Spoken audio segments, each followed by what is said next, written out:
한 기자가 빌리 그레이엄 목사님에게 물었습니다. 목사님은 세상의 미래와 역사의 미래에 대해서 설교를 많이 하고 계시는데 자신의 미래에 대해서 알고 계신 것은 무엇입니까?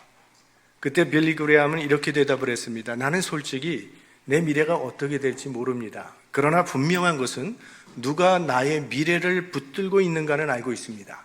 그분은 바로 나의 하나님이십니다. 우리 많은 경우에 하나님의 뜻과 하나님의 계획을 우리는 잘 알지도 못하고 이해하지도 못합니다. 그러나 이해하지 못하고 알지 못한다 할지라도 하나님을 신뢰하기 때문에 순종하는 것이 믿음입니다. 왜냐하면 하나님이 하시는 모든 일에는 선한 목적이 있기 때문입니다. 오늘 아브라함은 그의 인생에 가장 고통스럽고 가장 이해할 수 없는 일을 만납니다. 1절 말씀에 보면 그 일 후에 하나님이 아브라함을 시험하시려고 그를 부르시되 아브라함아 하시니 그가 가로되 내가 여기 있나이다. 여기 보면 그 일 후에 라는 말로 시작을 하는데 그 일이란 말은 지금까지 아브라함이 믿음의 여정 가운데서 경험했던 모든 일을 말하는 것입니다. 그러니까 그 일 후에라는 이 말은 아브라함이 믿음의 여정을 통해서 받은 연단과 성숙의 과정을 거친 후에라는 그런 뜻이 됩니다. 하나님께서는 갈대아 우르에서 아브라함을 부르신 그때부터 지금까지 25년이 넘는 이 믿음의 여정을 통해서 아브라함과 신뢰의 관계를 다져오셨습니다. 그 과정을 통해서 아브라함은 드디어 하나님은 전능하신 하나님임을 믿게 되었습니다. 자, 이런 연단의 과정을 다 거친 후에 오늘 하나님께서 아브라함에게 시험을 하십니다. 하나님이 시험한다는 말이 좀 생소하게 들릴 수도 있지만 시험에는 4가지 종류가 있습니다. 적어도 하나는 자기 스스로 욕심에 미혹되는 시험이 있습니다. 내 자신이 갖고 있는 명예욕, 물욕, 정욕, 욕망 이런 것들 때문에 받는 시험, 내 스스로를 넘어지게 하는 시험. 롯이 소돔과 고모라를 택했던 것은 자기 욕심 때문입니다. 두 번째로 다른 사람이 나를 넘어지게 하는 시험이 있죠. 남이 나를 유혹해서 죄에 빠지게 만드는 시험. 보디발의 아내가 요셉을 유혹한 그것과 같습니다. 그 다음에 사탄이 주는 시험이 있습니다. 사탄은 에덴 동산에서 하와를 유혹했고 예수님도 공생의 전에 예수님을 유혹했고 또 지금도 사탄은 우리를 시험하고 있습니다. 그런가 하면 마지막으로 하나님이 우리에게 주시는 시험도 있습니다. 이것은 시련 혹은 연단의 성격인데 오늘 아브라함이 당하는 이 시험이 바로 여기에 속합니다. 우리가 학교 다닐 때 학교에서 시험을 많이 치지 않았습니까? 왜 선생님들이 학생들에게 시험을 치게 합니까? 학생들을 고통스럽게 만들기 위해서 그런 건 아니지 않습니까? 시험을 치러야 실력이 생기기 때문입니다. 좋은 강의를 계속 듣는다고 실력이 생기는 게 아닙니다. 시험을 보면서 성장해요. 그래서 시험은 어렵지만 힘들지만 필요한 것입니다. 그런데 사탄의 시험과 하나님이 주시는 시험에는 차이가 있습니다. 사탄이 주는 시험은 보통 우리가 유혹이라고 부르죠. temptation. 또 하나님이 주시는 시험은 우리가 시련, 연단, 테스트라고 이렇게 부릅니다. 사탄이 인간을 시험하는 목적은 넘어뜨리려는 데 있습니다. 하나님께서 주시는 시험은 우리를 더 견고하게 세우려는 데 그 목적이 있습니다. 그래서 사탄의 시험에 넘어지면 비참한 파멸이 찾아오고 그러나 하나님이 주시는 시험은 우리의 믿음을 성장시키는 기회가 됨과 동시에 이 시험을 잘 통과하면 반드시 축복이 찾아오도록 그렇게 되어 있습니다. 그러니까 테스트는 우리 믿음을 성장시키려는 데 목적이 있고 템프테이션은 믿음을 파괴시키려는 데 목적이 있습니다. 테스트는 과정이 매우 힘들고 고통스럽습니다. 그러나 지나고 나면 영광입니다. 기쁨입니다. 템프테이션은 과정은 너무나 즐겁고 화려한데 지나고 난 후에는 결과가 멸망입니다. 자, 이렇게 하나님이 주시는 시험과 사탄이 주는 시험을 구분하기는 했지만 막상 어떤 일이 내게 닥쳐올 때 이게 테스트인가 아니면 유혹인가 분간하기는 그렇게 쉽지가 않습니다. 또 굳이 분간해야 할 필요도 없습니다. 왜냐하면 어떤 시험이든 우리는 이겨야 하기 때문입니다. 자, 오늘 하나님께서 아브라함에게 주신 시험이 2절 말씀에 나옵니다. 여호와께서 가라사대 네 아들 네 사랑하는 독자 이삭을 데리고 모리아 땅으로 가서 내가 네게 지시하는 한 산 거기서 그를 번제로 드리라 하십니다. 번제가 뭡니까? 양을 잡아 죽여서 단 위에 올려놓고 장작불을 질러서 그 제물을 완전히 태워서 연기가 하늘로 올라가도록 만드는 제사. 자, 오늘 이 시험은 그동안 아브라함이 믿음의 여정에서 겪었던 시련 가운데서도 가장 가혹한 그런 시련입니다. 자, 그러면 이 명령 앞에서 아브라함은 어떻게 반응하는가를 보겠습니다. 3절 말씀입니다. 아브라함이 아침에 일찍이 일어나 나귀의 안장을 지우고 두 사환과 그 아들 이삭을 데리고 번제에 쓸 나무를 쪼개어 가지고 떠나 하나님의 자기에게 지시하는 곳으로 가더니, 하나님의 명령이 떨어지자마자 여기 보면 아브라함은 아침 일찍이 이삭을 데리고 길을 떠납니다. 이 말을 보면 아브라함에겐 주저하는 빛이 전혀 보이질 않습니다. 자기 아이 죽이는 일에 아침 일찍부터 열심을 내고 있는 이 아브라함을 우리가 어떻게 생각해야 하겠습니까? 역시 그러니까 아브라함이지 라고 생각하면 오해입니다. 아브라함이라고 저절로 순종의 길을 간 것은 아닙니다. 아브라함도 우리와 똑같은 성정을 가진 사람이었음을 잊지 말아야 합니다. 오늘 말씀은 기록한 부분보다 침묵하는 부분이 훨씬 생각할 것이 많습니다. 이삭을 번제로 바치라는 명령을 받은 아브라함은 아마 밤잠을 자지 못하고 고민했을 것입니다. 아브라함은 오늘 이 하나님의 명령을 거절할 수 있는 몇 가지 이유가 있습니다. 첫째, 도덕적으로 용납할 수 없는 요구입니다. 보통 제물은 짐승으로 삼았는데 지금 하나님은 인간을 제물로 요구하고 계십니다. 이것은 하나님의 성품과 반대되는 그런 일을 하나님께서 명하신 것입니다. 레위기에 보면 너는 결단코 자녀를 몰렉에게 주어 불로 통각해 말아서 내 하나님의 이름을 욕되게 하지 말라. 나는 여호와니라. 하나님은 인간을 제물로 삼는 것을 금하셨어요. 이건 도덕적으로 옳지 않다는 거죠. 그러니 이삭을 번제로 드리는 것은 하나님의 성품에 정면으로 충돌되는 일입니다. 또 인정이 용납하지 않습니다. 아브라함은 100세에 이삭을 얻었습니다. 자식이 아프기만 해도 부모가 대신 아파주고 싶은 것이 부모의 마음인데 아들을 아비의 손으로 죽이라니, 이것은 있을 수 없는 일입니다. 그 다음에 신앙적인 모순입니다. 이삭은 약속의 자녀잖아요. 하나님께서 이스마엘은 아니고 오직 이삭이라야만 후손이 될 수 있겠다고 말씀하신 분이 하나님이십니다. 이 이삭을 통해서 너의 후손이 하늘의 별과 같이 땅의 모래같이 될 것이라고 약속을 하셨는데, 그런데 그 아들을 잡아서 바치라고 하시니, 그러면 하나님의 약속은 도대체 어떻게 되는 것입니까? 도저히 이해할 수 없는 이 하나님의 명령을 받고 아브라함은 뜬 눈으로 밤을 지새웠을 것입니다. 아마 울기도 많이 했을 것입니다. 그런데 그 가혹하고 고통스러운 명령 앞에서 아브라함은요, 순종하기로 결단을 내리는 겁니다. 아브라함은 이때 자신의 생각과 하나님의 생각은 다르고 자신의 방법과 하나님의 방법은 다르다는 사실을 인정한 것입니다. 그래서 아침 일찍부터 모리아산을 향해 출발합니다. 하나님 앞에서 비장한 결단을 하고 지금 떠나는 겁니다. 신앙은 결단이 중요합니다. 신앙생활은 상황에 맞춰 하는 것이 아닙니다. 믿음은 상황에 관계없이 예수 그리스도를 따르기로 결단하는 겁니다. 좋을 때는 예수님을 따르다가 어려워지면 떠나는 것, 그거는 믿음이 아닙니다.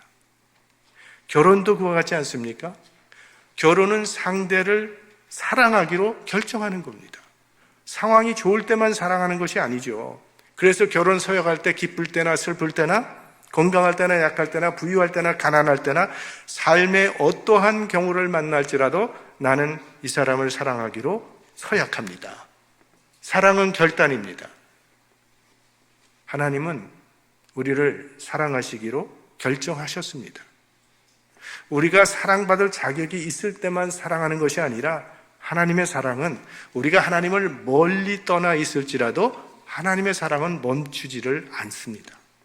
그렇다면 하나님을 향한 우리의 사랑도 그래야 하지 않겠습니까?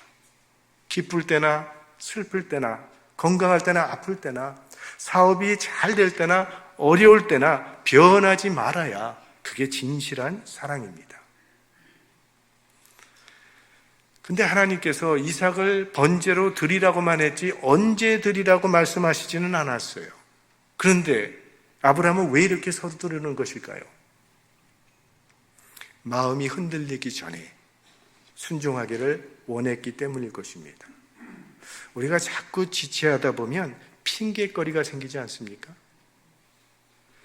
어떤 사람이 외나무 다리를 건너야 되는데 다 건너려고 올라서서 조금 가다 보니까 그 밑에 소용돌이 치면서 흘러가는 강물을 보는 순간 머리가 어찌래지면서 꼭 죽을 것 같이 떨어져 죽을 것 같아서 그 자리에 주저앉고 말았습니다. 그때 그는 간절히 하나님께 기도했습니다.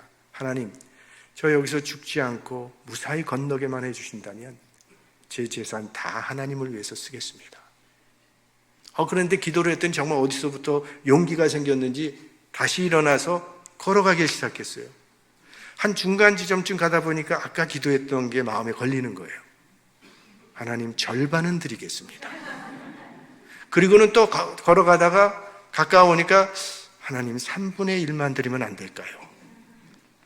거의 다 와서는 10분의 1만 하다가 풍덩물에 빠졌다고 합니다. 하나님의 말씀은요, 들려주시고 깨우쳐 주실 때 즉석으로 행해야 합니다. 내일으로 미루면 이미 늦었습니다.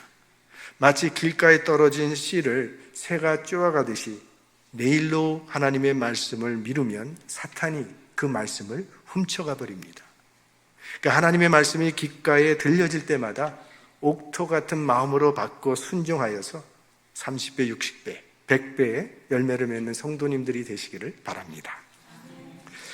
그런데 오늘 본문에 보면은 사라의 이야기가 나오질 않습니다. 왜 사라의 이야기가 나오지 않을까요? 아마 아브라함이 사라에게 알리지 않은 것 같습니다.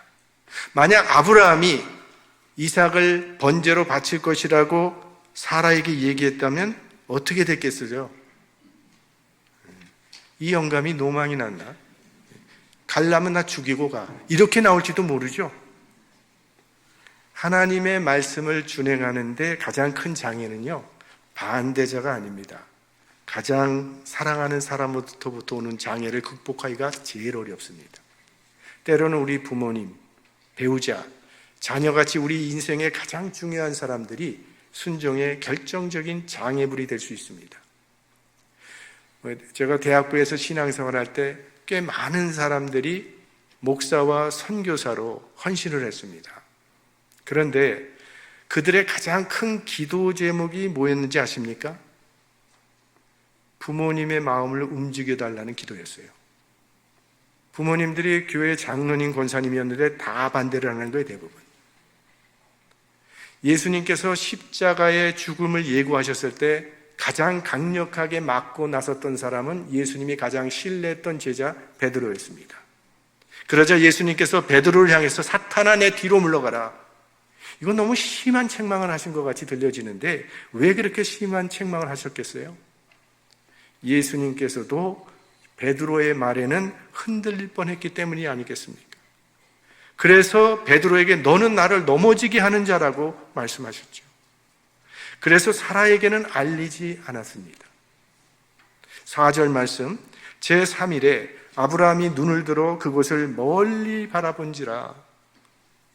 아브라함이 사는 부엘세바에도 산이 있었을 텐데 왜 하필 3일이나 걸리는 멀리 떨어진 모리아산까지 가서 번제를 드리라고 했을까요?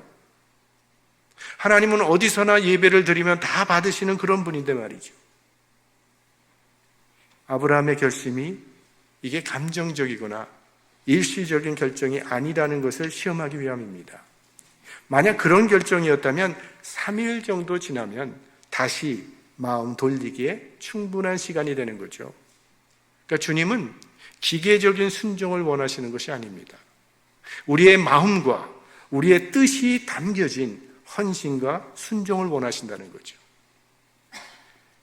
모리아로 향하던 사흘의 여정에 대해서 성경은 내내 침묵하고 있지만 아브라함은 그의 생애에서 가장 힘들고 어려운 고통스러운 시간을 지금 보내고 있는 것입니다.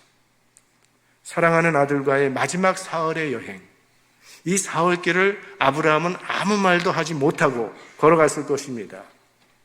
아무것도 모르고 그저 따라오고 있는 자기 아들과 눈이라도 마주치면 울음이 터질 것 같아서 아브라함은 속으로 고통을 사귀면서 멀찌감치 앞서 걸어갔을 것입니다.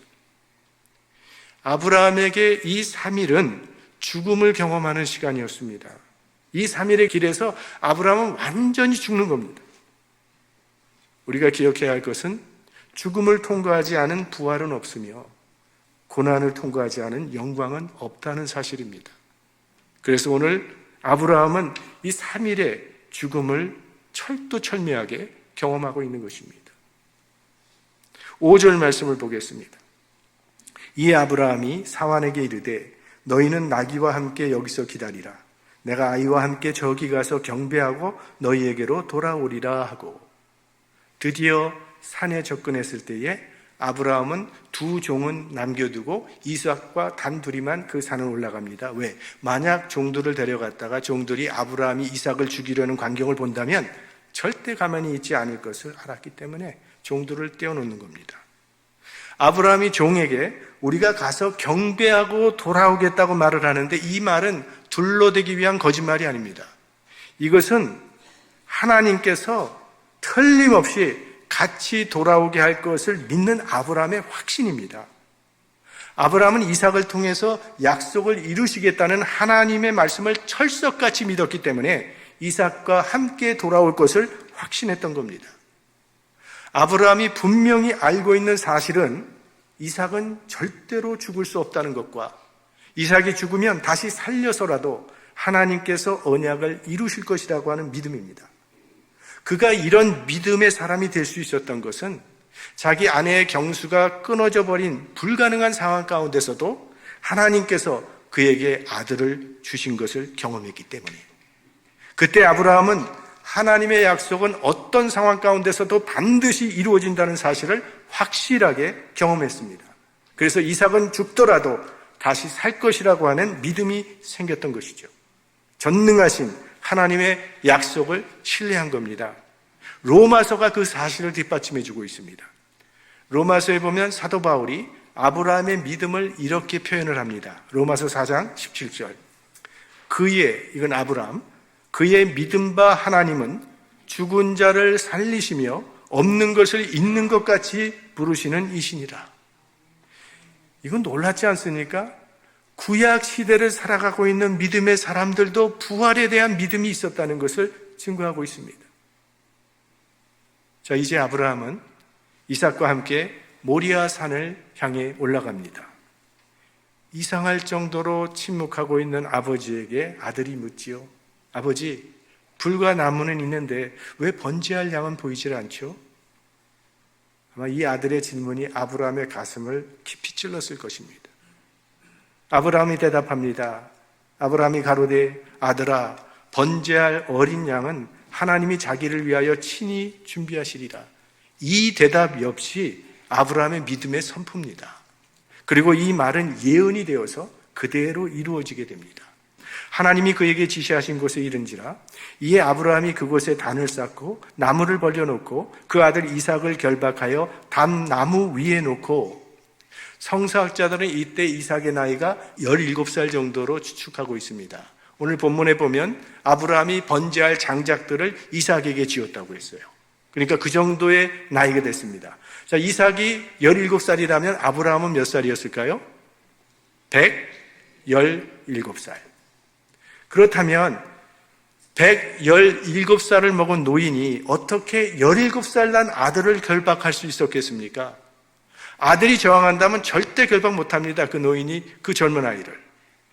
이삭이 결박을 당해 준 것입니다.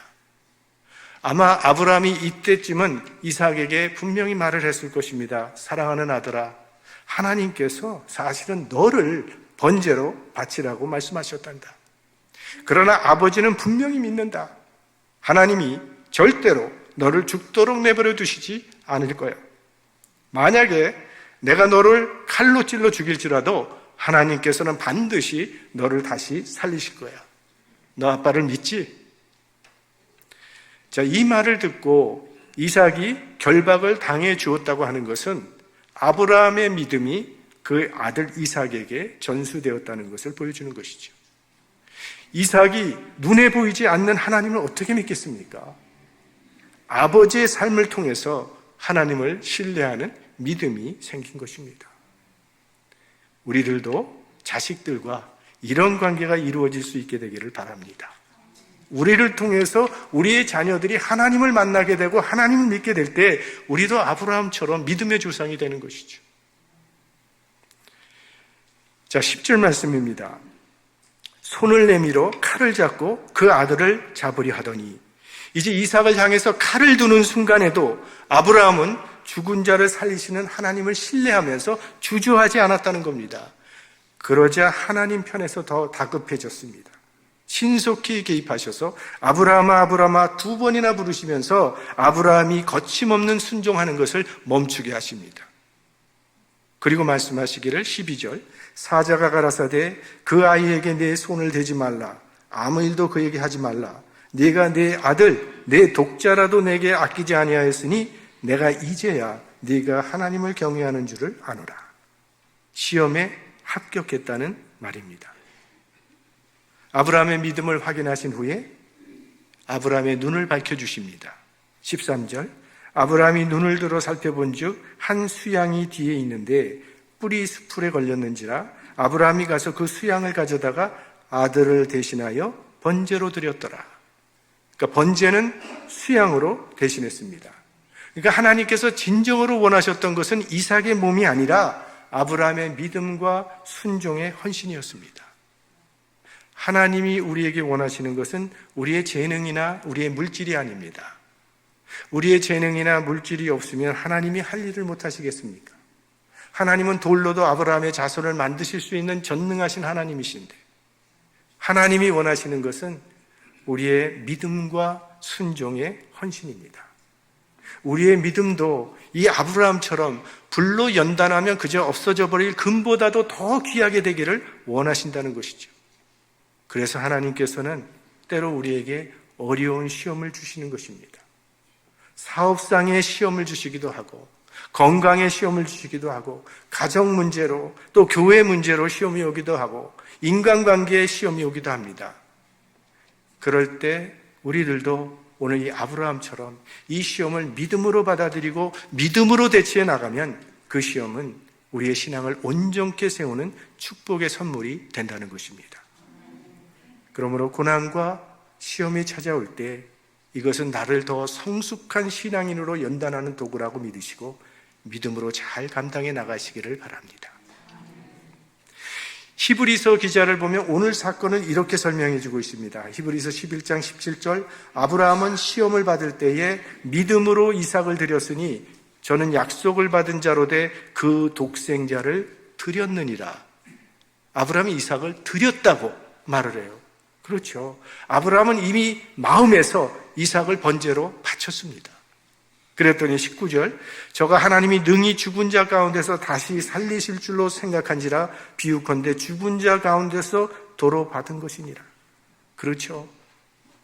아브라함은 죽었던 이삭을 다시 돌려받은 것이죠. 자, 그러면 하나님께서는 왜 이렇게 아브라함의 마음에 번민과 갈등과 고민이 일어나도록 만드시는 겁니까? 아니, 아브라함에게 이삭을 바치라 말씀하시면서 걱정 마, 너 거기 가면 양을 내가 준비해 놨을 테니까 그거 가지고 드리면 돼 하면은 아무 걱정이 없었을 텐데, 우리가 어려운 시험을 만날 때 하나님께서 미리 결과를 다 알려주시면 우리도 아무 걱정하지 아니하고 편안하게 갈 수 있을 텐데 왜 하나님께서는 알려주시지 않는 겁니까? 미리 알려주면 믿음이 작용할 공간이 없기 때문이지. 그래서 죽이려고 칼을 뺀 그 마지막 순간에야 하나님께서 개입하시는 거죠. 그래야 믿음이 온전해지기 때문에.